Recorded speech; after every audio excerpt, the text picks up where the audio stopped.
Senator Abdul Ningi had made claims during an interview on BBC Hausa last week that the Senate had padded the 2024 appropriation bill to the tune of 3.6 trillion naira. Ningi, who represents PDP Bauchi Central, had maintained this position despite drawing the ire of his colleagues in the Senate. Yes. Before Senator Ningi's suspension, the upper legislative chamber was thrown into a chaotic session following deliberations on budget padding allegations made by the lawmaker. Chairman of the Senate Committee on Appropriation, Solomon Olamilekon, who moved the motion that led to the suspension of Senator Ningi, explained that the figure is not contained in the budget, but some of the agencies are on first-line charge. Sir, there are agencies of the government whose budgets and their details are not contained in these two documents because they are statutory agencies and their money are on first-line charge. Agencies such as one, the judiciary. The judiciary budget details is not contained in this document. Two, the National Assembly. The National Assembly budget details is not contained in this document. Three, INEC. The INEC budget details is not contained in this document. And it's no new thing. I have here a copy of the last three budget that was passed, 2021, 2022, 2023. All the details of these agencies I've mentioned are not contained in this document. So for my brother who have put up a consultant to look into these budgets and have reported that 25 trillion was approved by the Senate, it's not been fair to the Senate. However, Senator Ningi, who was given a fair hearing on the floor of the Senate, maintained his position that 3.7 trillion naira could not be accounted for in the 2024 budget. Perusing through the budget, first, we discover bogus anomalies of repetition. We discovered some senatorial districts in this particular document. Some senatorial districts have up to 120 billion, and my senatorial district has just 2 billion. Mr. President, yes. The matter has got to a head when Senator Agom Jarigbe revealed that dwelling on the issue would be of no help, as all lawmakers were culpable in the alleged budget padding scandal. He further revealed that while some lawmakers received 500 million naira, others got as much as 1 billion naira from the budget. Jarigbe's claim, however, did not go down well with his colleagues, as his declaration threw the session into a rowdy one for nearly 30 minutes. If we want to go into those issues, all of us are culpable. Some senators here, so-called senior senators, got 500 million each. I am a ranking senator, I didn't get.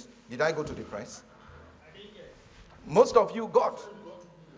And yes, if we want to go into those issues, excuse me, if we want to go into those issues, yes. So I think that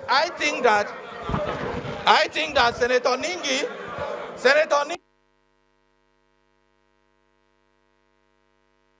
Meanwhile, the Senate leader Okpeyemi Bamidele accused Senator Ningi of having an ulterior motive, which was to bring about a coup against the Akpabio Senate presidency. The Senate leader claimed that the Bauchi lawmakers' action was a fallout of the June 13, 2023 election of the Senate leadership, which produced Akpabio as Senate president.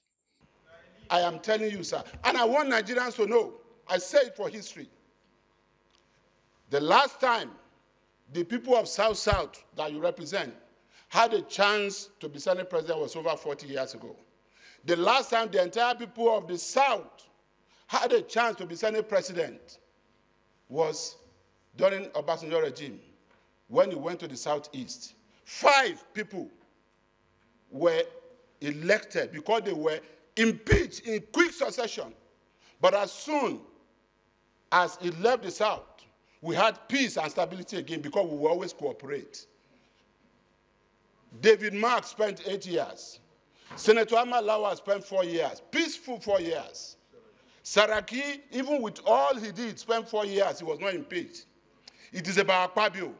It is about the South. You can now understand why Senator Ningi, we want to use the name of Northern Senators Forum, even when most of them did not agree to this. And in this chair, we want to do everything possible before the 13th of June to remove you.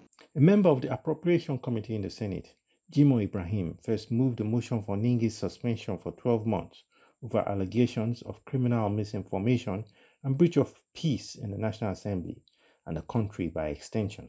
Ningi and suspend Senator Abdul Ningi for an initial period of 12 months. 12 months, yes, including his entitlement and privilege as Senator of the Federal Republic of Nigeria of the 10th Senate, and made him to stay away from the National Assembly for the suspended period. However, other lawmakers like Senator Asuko Ekpeyon moved for the amendment of the motion by Ibrahim. Ekpeyon prayed for the reduction of the suspension. I would like to amend the prayer as moved by Senator Jimoh Ibrahim. I amend that the suspension period be reduced to 6 months. I so move. Any seconder? After deliberations under the leadership of President of the Senate, Godswill Akpabio, Senate resolved to suspend Senator Ningi for 3 months from all activities of Parliament, while Senator Kawu got off with a warning. The Senate hereby places distinguished Senator Abdul Ningi on suspension in respect of his vituperations, falsehood, and unverified report in the BBC interview, including other media or houses, and is therefore suspended for a period of 3 months from partaking in events in the Senate or being found in the precincts of the National Assembly for the next 3 months. Shortly after his suspension, Senator Abdul Ningi resigned his position as the chairman of the Northern Senators Forum.